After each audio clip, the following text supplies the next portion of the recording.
malam pemirsa Jawa Post TV, apa kabar? Saya Dista Nugraha menyapa Anda kembali dalam Bincang-Bincang. Pasca Hari Raya Idul Fitri, biasanya memang pemerintah daerah mengantisipasi adanya urbanisasi, terutama pemerintah daerah yang berada di kota-kota besar termasuk Surabaya. Berbeda dengan Jakarta, di mana pemerintah Provinsi Jakarta menyebut tidak ada operasi justisi di pasca Lebaran tahun ini, tapi pemerintah kota Surabaya menerbitkan surat edaran untuk melakukan pendataan terhadap warga terutama yang mendatangi Surabaya dengan data-data yang harus bisa dipastikan tujuan dan pekerjaannya. Nah, apakah ini efektif dan bagaimana juga pengaruhnya terhadap kesejahteraan masyarakat di Surabaya? Kami akan bahas dalam bincang-bincang pemirsa, namun kami hadirkan terlebih dahulu tayangan yang berikut ini.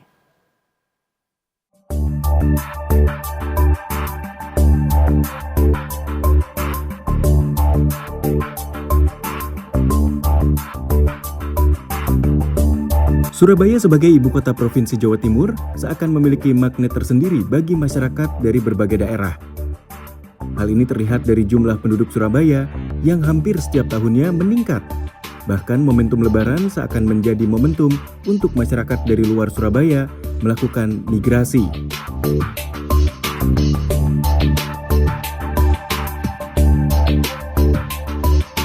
Mengantisipasi hal itu, pemerintah kota Surabaya menerbitkan surat edaran untuk mengantisipasi lonjakan pendatang pasca libur Lebaran 2026. Langkah ini dilakukan guna mengendalikan mobilisasi penduduk dari luar daerah agar tetap tertib dan terdata.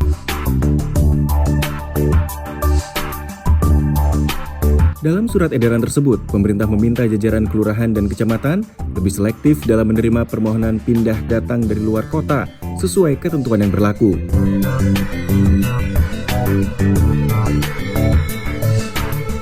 Selain itu, camat dan lurah juga diminta melakukan verifikasi lapangan serta monitoring terhadap penduduk pendatang.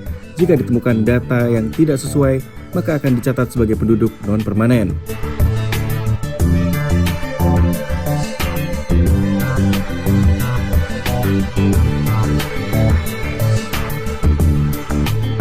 Hanya itu, RT dan RW juga diminta aktif melakukan pendataan di wilayah masing-masing. Setiap pendatang dengan KTP luar daerah wajib melapor maksimal 1 kali 24 jam sejak kedatangan.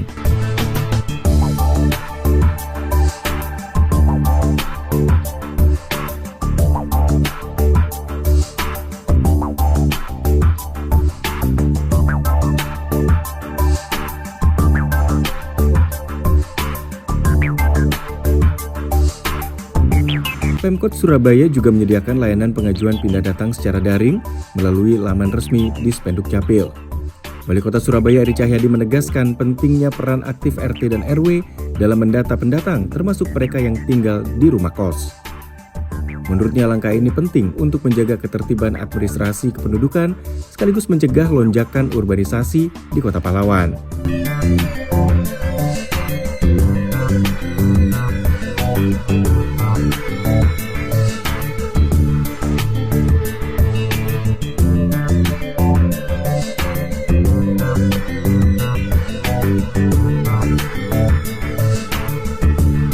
Dengan pengawasan yang diperketat, diharapkan mobilitas penduduk pasca Lebaran tetap terkendali dan tidak menimbulkan permasalahan sosial di Surabaya.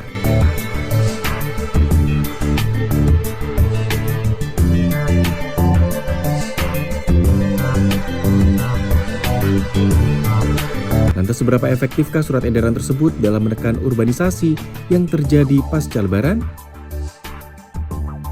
Kita bahas dalam Bincang-Bincang.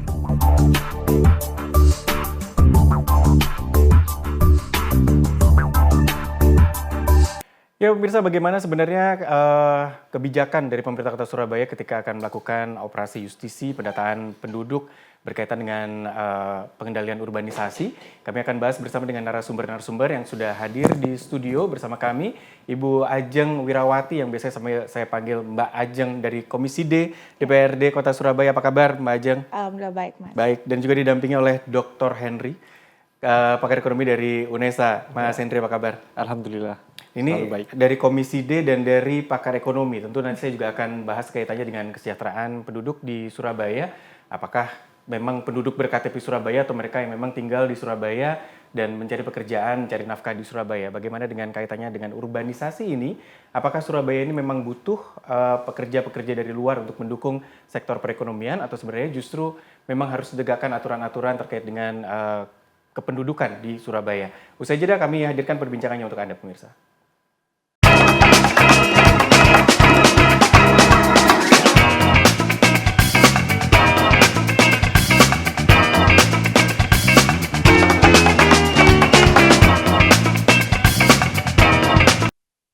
Pemirsa, jika Anda mungkin termasuk warga kota Surabaya yang sempat mudik ke kampung halaman, biasanya ketika kembali ke kota Surabaya membawa sanak saudaranya untuk bisa juga bekerja di Surabaya. Atau mungkin di kota-kota lain yang dianggap menjadi kota besar yang peluang untuk bisa mendapatkan pekerjaan atau penghidupan bisa lebih besar. Nah, di Surabaya ini juga menjadi antisipasi pemerintah kota Surabaya dan ada surat edaran juga terkait dengan antisipasi urbanisasi di pasca Lebaran 2026.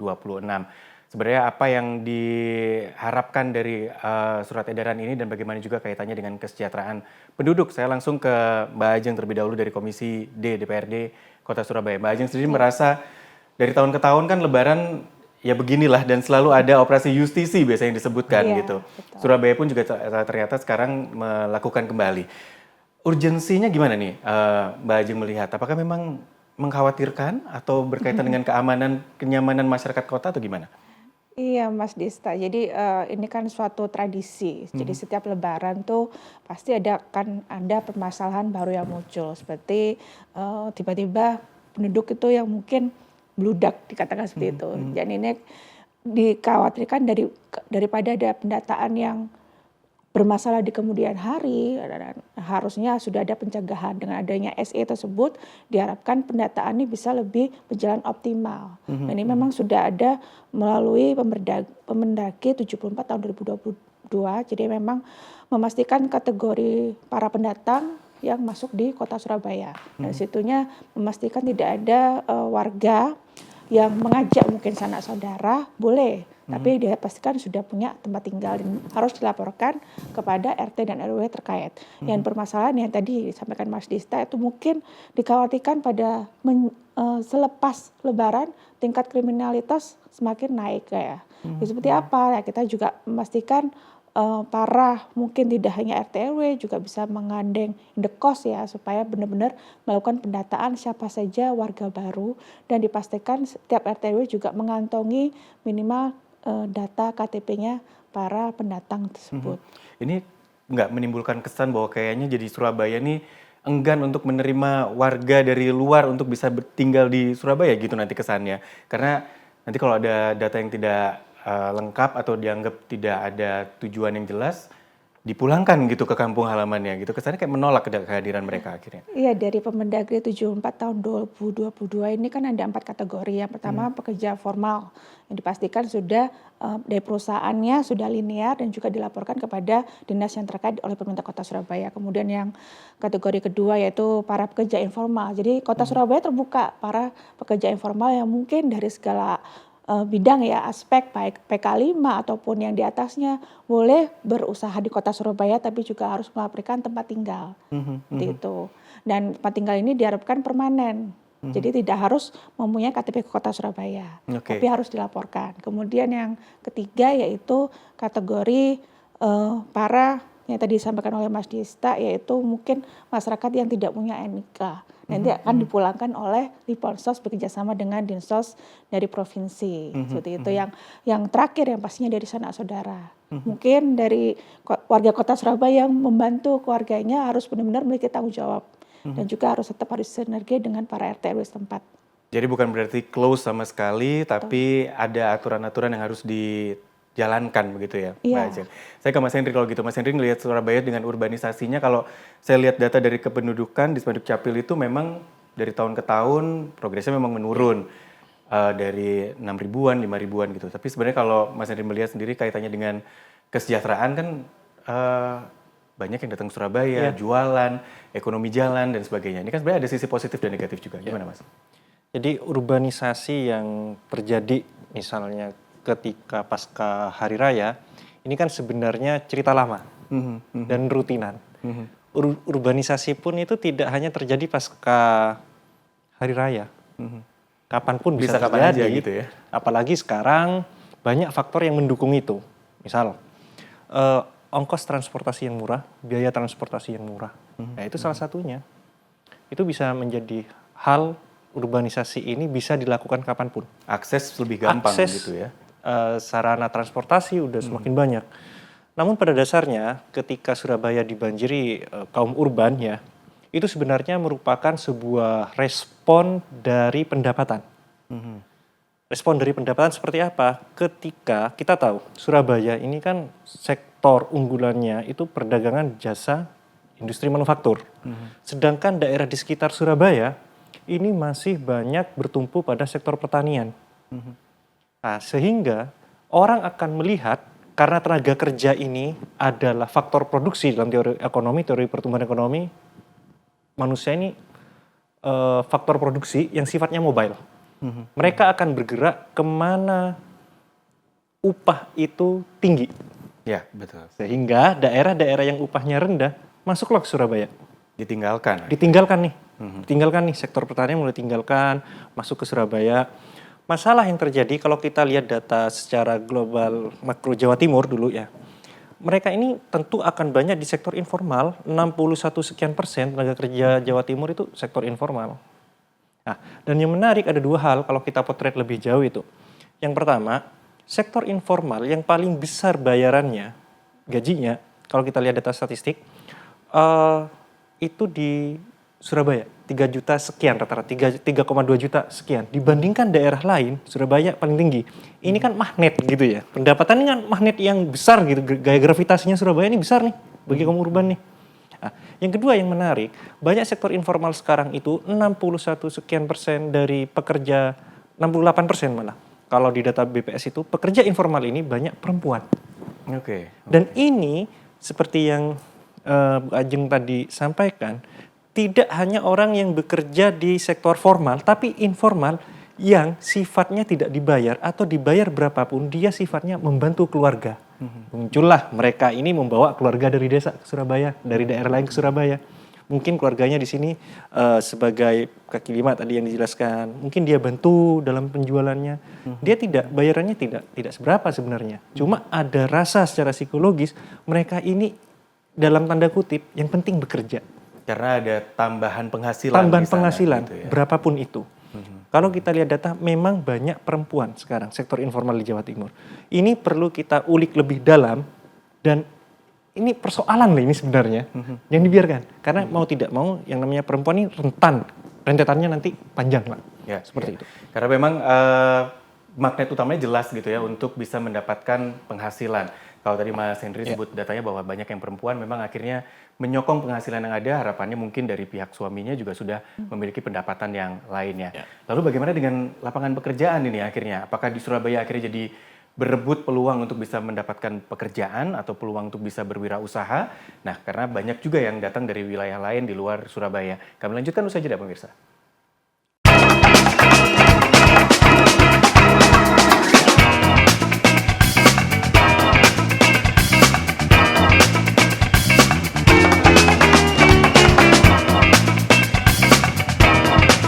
Ya pemirsa, tidak bisa dipungkiri bahwa ketika urbanisasi terjadi, faktor utama biasanya adalah memang mencari pekerjaan dan mendapatkan penghasilan yang lebih baik dibandingkan di tempat asalnya. Termasuk ini juga terjadi di kota Surabaya. Urbanisasi mengakibatkan juga peluang bekerja jadi lebih kecil, terutama untuk warga lokal. Tapi Wali Kota Surabaya yang saya tahu juga selalu berkomitmen untuk menyediakan lapangan pekerjaan, utamanya untuk warga Kota Surabaya. Saya ingin melanjutkan ke Mbak Ajeng sebagai anggota Komisi D. Kalau melihat semangat Pak Wali untuk bisa menyediakan pekerjaan untuk warganya gitu ya, tapi di sisi lain juga urbanisasi ini juga nggak bisa dibendung, apalagi mereka memang punya skill untuk bersaing dengan warga Kota Surabaya. Mbak Ajeng sendiri melihat fenomena ini gimana nih? Karena kan peluang untuk mencari kerja jadi semakin ketat gitu ya. Ini kan harus setiap kepala daerah harus memastikan warganya meningkat secara kesejahteraan sosialnya, bisa mengurangi kemiskinan, juga harus bisa mengurangi pengangguran. Sehingga harapannya pada saat permasalahan fenomena urbanisasi ini kita tetap terus mendukung adanya pertambahan siklus ekonomi di Kota Surabaya, tapi juga tetap harus bisa terbuka oleh para pendatang ataupun para pekerja yang memang asalnya dari luar daerah. Karena kita juga tetap terus mengutamakan keterbukaan akses baik dari sisi jalan ataupun transportasi supaya juga mempermudah mobilitas warga masyarakat. Tentu saya juga kita juga melakukan sinergi dengan para dinas tenaga kerja supaya juga disampaikan oleh Mas Dita bahwa mau melindungi para tenaga kerja yang KTP-nya Surabaya.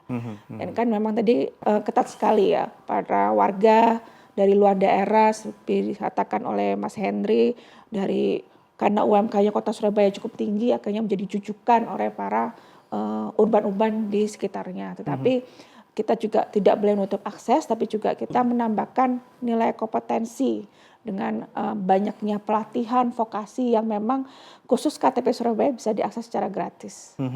Kalau Mas Henry sendiri melihat secara fenomena urbanisasi ini secara perekonomian, sisi positif dan negatifnya yang harus diantisipasi ini apa akhirnya gitu oleh pemerintah? Ya, kalau kita lihat sisi positifnya misalnya, ketika yang datang ini well educated, ya, kemudian full skill, tentu ini akan menutup kekurangan tenaga kerja pada sektor tertentu. Ini bagus nih. Tapi kalau itu yang datang skillnya rendah, ya, tingkat pendidikannya rendah, ini tentu akan menjadi beban kota. Dalam titik ini, memang karena Surabaya ini dari dulu sudah dilihat orang sebagai ibu kota, ya, ibu kota Jawa Timur. Ini kan sebuah kota yang besar yang dalam pikiran mereka ini mampu mewujudkan mimpi mereka. Nah, sehingga ini terus terjadi. Yang menjadi masalah sebenarnya bagaimana, jadi beban ini jangan hanya dibebankan ke pemerintah Kota Surabaya, gitu ya. Tapi bagaimana daerah lain di sekitar Surabaya ini juga berpikir bagaimana penduduknya ini mampu diserap oleh sektor tenaga kerja dalam sektor informal maupun formal. Yang bagus tentu formal. Nah, sehingga di sini ada keterkaitan. Kalau banyak orang ke Surabaya, berarti di Surabaya ini tentu sangat bersahabat dengan penyerapan tenaga kerja yang tinggi. Absorpsi tenaga kerjanya tinggi. Tenaga kerja supaya bisa mencetak tenaga kerja, apa nih yang dibutuhkan? Investasi dong, masuk ke daerah. Ya.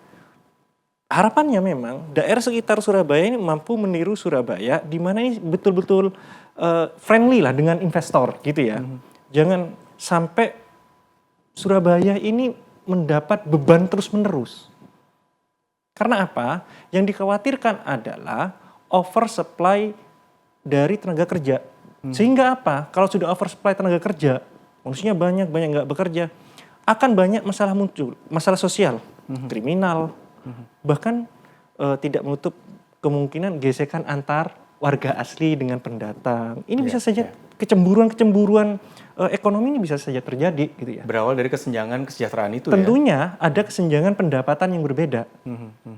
Ya, tentunya seperti itu. Makanya kondisi ini kalau pemerintah Surabaya seperti yang sudah pemerintah Pemkor Surabaya seperti yang disampaikan Mbak Ajeng tadi seperti itu, bagaimana respon daerah yang lain? Surabaya ini kayaknya sudah, ya karena memang sudah siap dari dulu ya, udah mendapat limpahan urbanisasi terus, mereka pasti bersiap. Masalahnya daerah sekitarnya nih nggak siap, bagaimana warganya supaya betah nih, gimana nih? Jadi nggak harus ada crossing perpindahan penduduk begitu gitu ya? Iya. Karena di daerah asalnya pun juga kesejahteraan juga bisa didapatkan gitu. Tapi memang Surabaya ini kan cukup menarik ya Mbak Ajeng, karena pembangunannya green government-nya yang bersih. Betul. Gitu ya. Itu kan juga menjadi faktor penarik juga. Makin bagus, makin banyak yang pengen datang gitu akhirnya. Tapi berkaitan dengan yang tadi disebutkan, beban pemerintah. Ini kan juga data ini kan juga untuk arahnya ke sana ketika ada operasi justisi.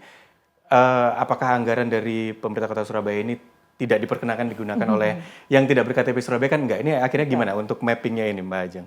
Iya, jadi yang berkaitan tenaga kerja ya. Jadi kita memang memastikan para perusahaan ini juga bisa lebih mendukung untuk KTP Kota Surabaya. Dan ini tantangannya terbesar yang disampaikan oleh Mas Henry tadi kan banyak mungkin para urban yang mungkin tidak terlalu mempunyai kompetensi yang tinggi tapi menjual tenaga upahnya dengan murah sehingga yang mungkin warga asli kota Surabaya akhirnya kebingungan dan juga sulit mendapatkan pekerjaan. Dan itu kita juga mendukung banyak upaya lainnya, contohnya yang kemarin beasiswa Bunda Tangguh untuk para sarjana, supaya tidak hanya untuk di sektor yang menengah ke bawah tapi yang lebih ke atas. Kemudian yang tantangan untuk kependudukan yang urbanisasi, pendataan itu menjadi salah satu jalan keluar solusi sehingga SE yang dikeluarkan oleh Sekda yang mungkin menjadi solusi terhadap tradisi urbanisasi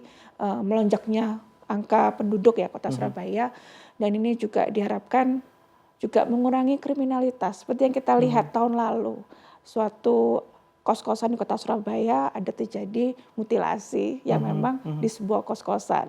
Nah, itu kan harus menjadi fokus oleh pemerintah kota Surabaya supaya benar-benar pendataan para KTP kota Surabaya yang menjadi pendatang yang harus 1 tahun yang sudah tinggal di kota Surabaya minimal harus bisa mempunyai KTP kota Surabaya. Yang itu yang bekerja, berbeda yang para pencari pendidikan ya, itu beda lagi permasalahannya. Nah, ini kita sosialisasikan penuh ke RT RW-nya dan juga memudahkan pelaporannya tidak hanya langsung ke kelurahan tapi juga bisa lewat aplikasi Warga Kelampit itu. Makanya ada SE ini yang juga meminta untuk mendata begitu ya, dan ini disampaikan sampai ke level camat, lurah itu juga harus bergerak untuk pendataan ini. Baik, nanti kami lanjutkan lagi pemirsa usai jeda dalam bincang-bincang, kami akan segera kembali untuk Anda.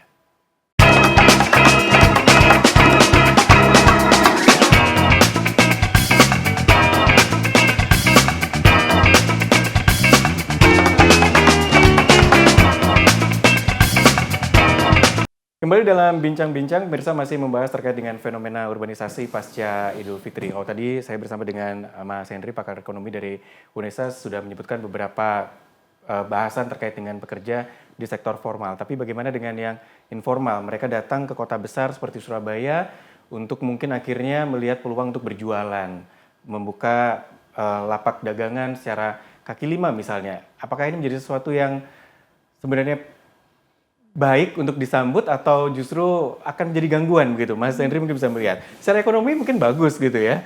Tapi di sisi lain mungkin akhirnya ada gangguan ketertiban, kenyamanan fasilitas umum dan sebagainya. Gimana Mas Henry melihatnya?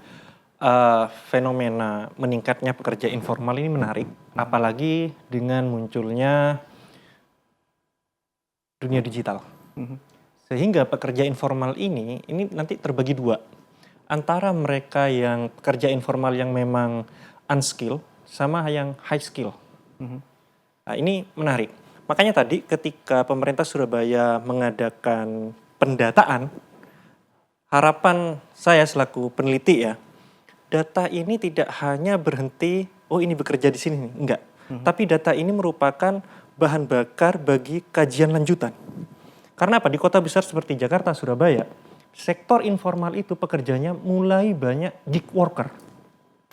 Gig worker ya, mereka yang bekerja tidak full time, mereka kerjanya bebas, work from anywhere, WFA gitu ya. Ini yang high skill dan rata-rata dihuni oleh anak muda umur 25 sampai 40 tahun. Ini usia produktif banget nih. Dan itu banyak pendatang? Pendatang. Ya, pendatang. Kenapa banyak pendatang? Karena antara, lagi-lagi pendapatan, ini sudah kami teliti, saya meneliti tentang itu juga, pendapatan gig worker yang ada di desa sama di kota masih tinggi kota. Secara struktur usia pun berbeda. Secara pendapatan jenis kelamin pun berbeda nih. Pendapatan gig worker di desa sama perempuan khususnya di desa sama di kota jauh. Ini juga salah satu penyebab kenapa nanti banyak perempuan urbanisasi ke Surabaya. Jadi memang faktor pendapatan, kemudian ada faktor eksternal tadi. Faktor eksternal itu faktor yang tidak bisa dikendalikan sebenarnya oleh pemerintah kota Surabaya. Seperti digital, kemajuan digital kita. Kita semuanya serba digital sekarang. Pekerjaan pun bergeser. Yang menjadi masalah, oke lah, yang gig worker ini steady ya, bisa punya pendapatan ya. Dia full skill. Yang menjadi masalah sekarang yang unskill. Unskill ini mau dikemanakan? Sehingga unskill ini mau tidak mau menerima segala jenis pekerjaan. Ada istilahnya dalam ekonomi demografi itu 3D. Deep, dirty, disgusting. Oke. Kerjaan 3D ini. Nah, nanti kita bahas lebih lanjut ya masalah 3D ini. Ini pasti akan ditempatkan oleh pekerja-pekerja informal yang unskilled. Unskill itu Dan tadi. ini penuh resiko. Banyak resiko. Dan jangan-jangan perempuan juga banyak di sana. Tentu. Kalau dilihat datanya lebih lanjut, pasti akan terlihat. Makanya ketika Pemkot Surabaya mengadakan pendataan, ini menarik kalau data itu kita kaji. Dan ini arahnya kemana, sehingga muncul solusinya apa. Sehingga harapannya memang tidak hanya berhenti di pendataan. Data ini adalah sumber awal untuk merumuskan sebuah kebijakan nanti. Itu langkah yang bagus. Memang pendataan menjadi kunci gitu ya. Ya. Pemerintah Kota Surabaya juga melakukan berbagai macam kebijakan biasanya memang based on data. Itu sudah menjadi tradisi di pemerintahan di Pemkot Surabaya. Kalau Mbak Ajeng sendiri melihat ketika ada operasi justisi yang dijalankan lagi oleh pemerintah Kota Surabaya, sejauh mana nih kira-kira efektivitasnya gitu dan sasarannya mana yang harusnya bisa mereka gali lebih banyak? Karena Surabaya banyak perumahan yang sangat private, banyak apartemen yang juga sangat private seperti itu, yang kemungkinan itu juga ada juga orang yang datang dari luar kota Surabaya. Iya, jadi memang operasi justisi ini memang harus bisa menggandeng berbagai pihak, salah satunya tadi ya mungkin pemilik apartemen ataupun indekos dan juga di setiap lini-lini yang mungkin dianggap kumuh ya. Nah sementara ini dan ini setiap padat penduduk baik itu di Surabaya Pusat ataupun di Surabaya Barat hingga ke timur ataupun selatan harus melaporkan camat dan lurahnya dan ini kita juga memastikan pendataan ini berjalan. Tadi saya konfirmasi kepada Dispenduk Capil, nanti info untuk pertambahan penduduk tahun 2026 kurang lebih akan terekod akhir April. Dan ini untuk tantangannya kan kepada bantuan Kota Surabaya. Tadi disampaikan oleh Mas Dista kan APBD Kota Surabaya kan terbatas. Dan ini kita juga tetap menerima warga yang boleh masuk Kota Surabaya, mempunyai KTP Surabaya boleh, tetapi dengan catatan sesuai dengan Perwali 30 tahun 2025, kalau yang mendapat bantuan ialah minimal sudah 10 tahun berdomisili di Kota Surabaya. Dan ini sejak Juli 2026 terhitungnya, sehingga jangan sampai ada suatu fenomena datang ke Surabaya hanya ingin mendapatkan bantuan saja. Subsidi itu atau fasilitas-fasilitas itu gitu ya. Jadi harus punya, yang disampaikan oleh Mas Henry, harus punya soft skill, harus punya minimal sudah punya kekayaan sendiri ataupun sudah punya bekal sendiri untuk memastikan gitu kesejahteraan di Kota Surabaya, atau bahkan bisa membantu untuk penempatan tenaga kerja untuk warga Kota Surabaya. Harapannya seperti itu, sehingga para pendatang ini harus membuat surat pernyataan dan juga memastikan hal ini juga ditaati, karena banyak sekali. Barusan tadi pagi saya juga mendapatkan laporan ada anak bayi belum bisa masuk KK seperti itu ya, karena memang warga kota ibunya orang Surabaya tapi dari bapaknya mungkin orang luar Kota Surabaya dan ini mendapatkan suatu kebingungan. Nah ini mau ikut yang mana, bantuan Kota Surabaya atau wilayahnya, dan mereka masih belum memastikan. Masalahnya itu pendataannya nanti akan berujung kepada masalah administrasi. Padahal ketika kasus-kasus seperti itu muncul, biasanya masyarakat secara permukaan melihatnya pemerintah nggak mau bantu nih, gitu. Iya, betul. Yang terlihat seperti itu. Pemerintah selalu bertele-tele untuk membantu misalnya. Ini gimana Mbak Ajeng? Ya ini kan memang harus kita perlukan para RT, RW dan juga yang sekarang ada KSA untuk melakukan sosialisasi bahwa Kota Surabaya memang APBD-nya terbesar di Jawa Timur, sekitar 12,7 triliun. Kemudian kita juga punya BPJS UHC yang bisa mengcover 3 juta penduduk, kemudian juga ada beasiswa. Nah ini juga bagaimana tantangannya, makanya itu ada rutilahu juga, sehingga kita memastikan warga yang dikatakan miskin ataupun pramis ini yang sudah lama di Kota Surabaya dapat bantuan terlebih dahulu.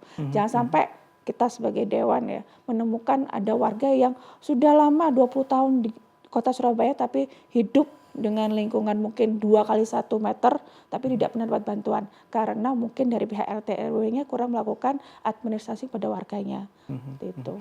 Kembali lagi kunci dari skup terkecil RT RW ini yang paling tahu kondisi warganya, ini menjadi kunci untuk mengetahui bagaimana kondisi kesejahteraan dari masyarakat setempat. Kami lanjutkan usai jeda, pemirsa, terkait dengan urbanisasi pasca Lebaran ini. Kami akan segera kembali.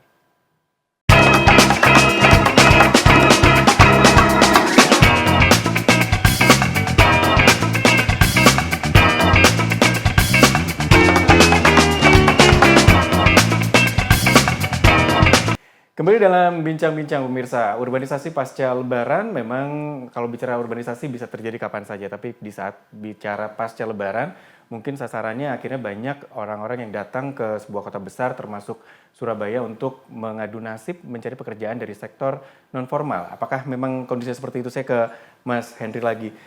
Surabaya ini kan juga butuh berbagai macam sektor pekerjaan gitu ya untuk dilengkapi gitu.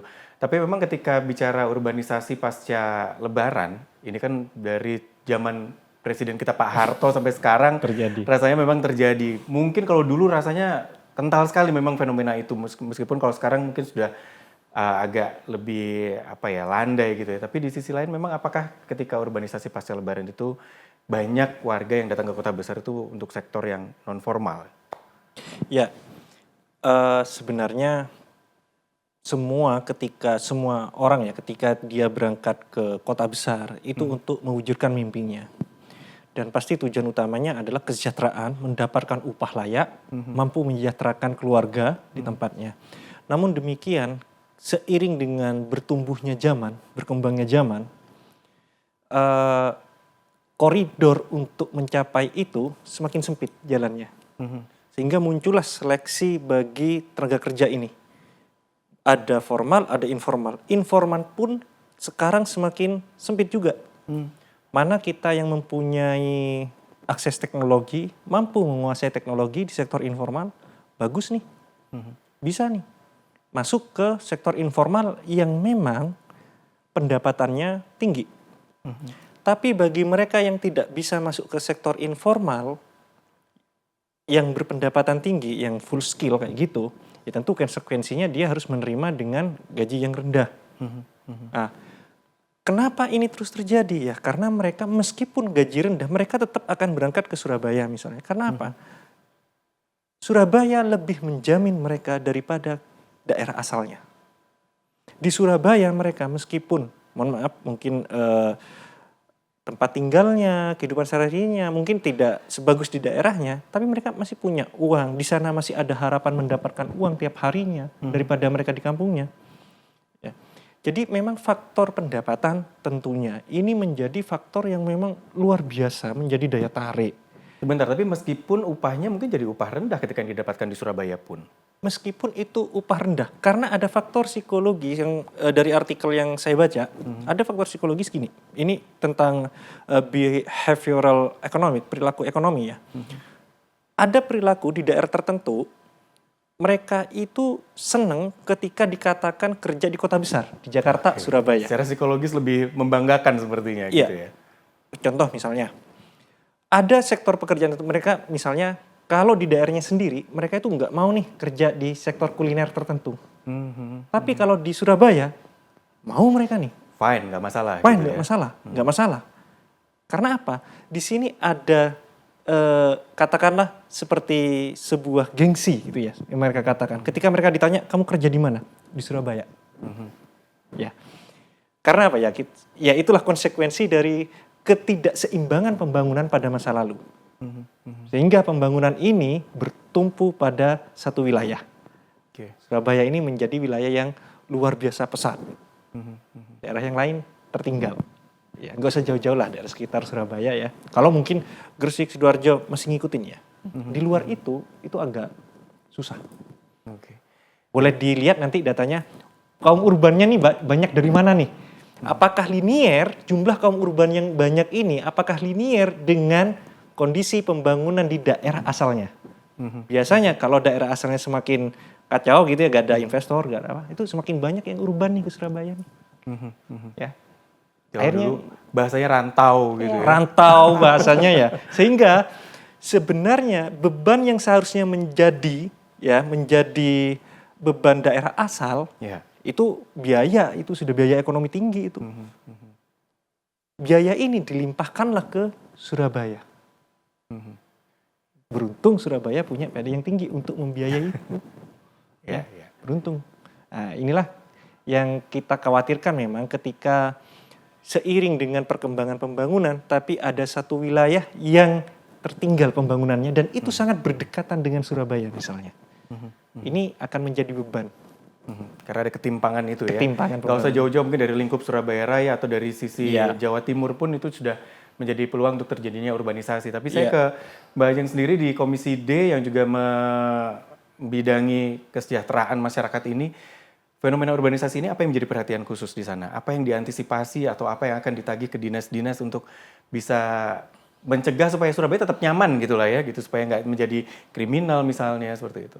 Iya, jadi Komisi D kan memang bidangnya Kesra, jadinya lebih kepada hasil dari pendataan ini sejauh mana mendapatkan intervensi oleh pemerintah Kota Surabaya.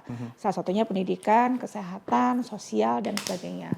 Yang sosial ini, nah ini kita juga menghitung jangan sampai yang mungkin tahun 2024 rekodnya gamisnya ataupun gakinnya keluarga miskinnya itu sekitar 200.000, tapi nanti tahun 2026 malah naik. Nah, jangan sampai seperti itu. Dan kita juga melihat secara betul by name by address-nya ya. Tahun 2025 ini kemarin tuh sebanyak 107.000 jiwa untuk keluarga gakin.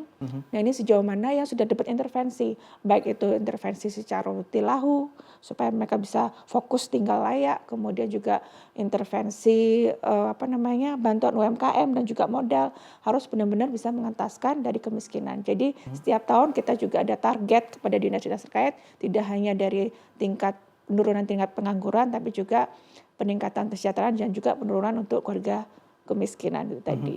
Dan ini juga kita memastikan data yang baru dan juga data yang lama. Data yang sudah diberikan intervensi dan sudah naik kelas menjadi masyarakat desi 5 kalau kita sampaikan sekarang. Jadi data ini harus ada tindak lanjutnya dan harapannya memang angka kemiskinan menurun ya, itu pasti gitu ya. Iya. Tapi di sisi lain kan memang Mbak Ajeng mungkin juga melihat apakah memang data kependudukan yang memang menjadi data kependudukan menjadi acuan ini sering bermasalah atau mungkin sering susah diakses, sering susah diperbaiki untuk pendataannya atau gimana yang ditemukan di lapangan nih Mbak Ajeng? Iya, jadi memang data sosial, data Dinsos ini yang berkaitan erat dengan intervensi bantuan untuk gakin dan pragakin ini memang terkendala masalah kependudukan administrasi. Banyak warga kota Surabaya, tidak hanya dari luar kota Surabaya ya, pasti mobilitasnya tinggi.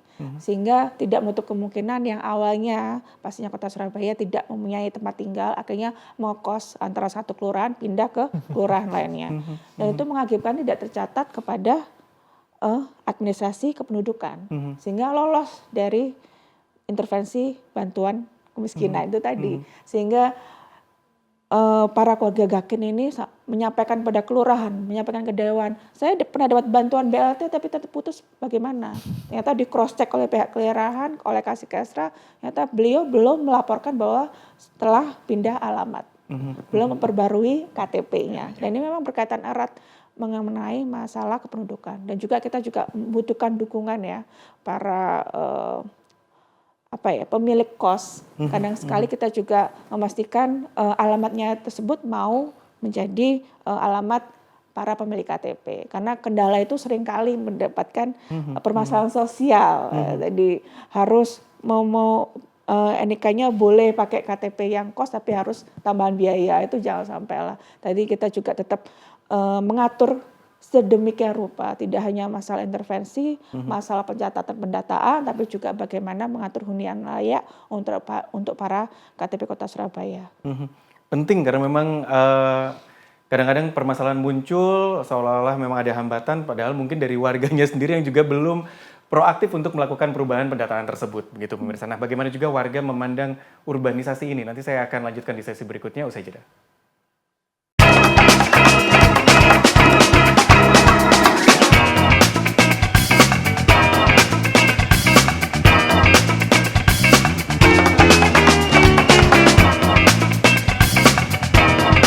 Ya, pemirsa, jika melihat dari pembahasan yang sudah dilakukan di bincang-bincang pada malam hari ini, tentu rasanya urbanisasi juga sulit untuk bisa dicegah. Tapi bagaimana sebenarnya kita sebagai warga, sebagai masyarakat, mungkin Anda melihat dari kota di sekitar Anda, mungkin Anda merasa kayak kurang mendapatkan peluang untuk bisa hidup lebih sejahtera dan ingin berpindah ke kota yang lebih besar. Apakah harus mengurungkan niatnya atau memang tancap gas aja gitu ya? Saya ke Mas Henry kalau kayak gini. Jadi fenomena urbanisasi dipandang oleh masyarakat. Apa yang harus dipikirkan oleh mereka? Menahan diri atau membangun dirinya dulu, develop dulu atau bagaimana? Ya, yang pertama yang harus dilihat karena posisi manusia ini adalah sebagai supply tenaga kerja, penyedia tenaga kerja mereka ini. Kita harus melihat daya tawar diri kita. Tinggi apa enggak ketika kita memasuki tenaga kerja. Resiko ini harus diperhitungkan. Inilah pentingnya pendidikan sebenarnya di masing-masing daerah memang harus merata ya. Yang kedua juga harus dilihat ini tidak hanya beban bagi individu. Kembali lagi ini adalah persoalan makro bagaimana pemerintah provinsi, pemerintah kabupaten kota itu mampu menghidupkan wilayahnya, mampu menciptakan lapangan pekerjaan baru khususnya di sektor informal di wilayahnya dengan cara mendatangkan investor. Kita butuh itu. Kita butuh. Tanpa ada investasi mustahil lapangan kerja tersedia. Sehingga mustahil juga penyerapan tenaga kerja ini tercipta. Kalau penyerapan tenaga kerjanya nggak ada, tentu akan membebani daerah lain. Semestinya kepala daerah gitu ya, yang sekitaran Surabaya itu juga patut ya kalau dalam bahasa ini ya minta maaf lah ke Surabaya gitu ya. Kan di data itu kelihatan nih dari mana aja. Nyuwun sewu warganya ada yang pindah ke Surabaya gitu ya. Tapi tidak cukup dengan nuwun sewu saja. Misalnya Surabaya juga nagih nih. Tahun depan apa sih rencanamu supaya ini berkurang? Konsekuensinya apa? Karena bagaimanapun manusia ini bebas bergerak sebenarnya.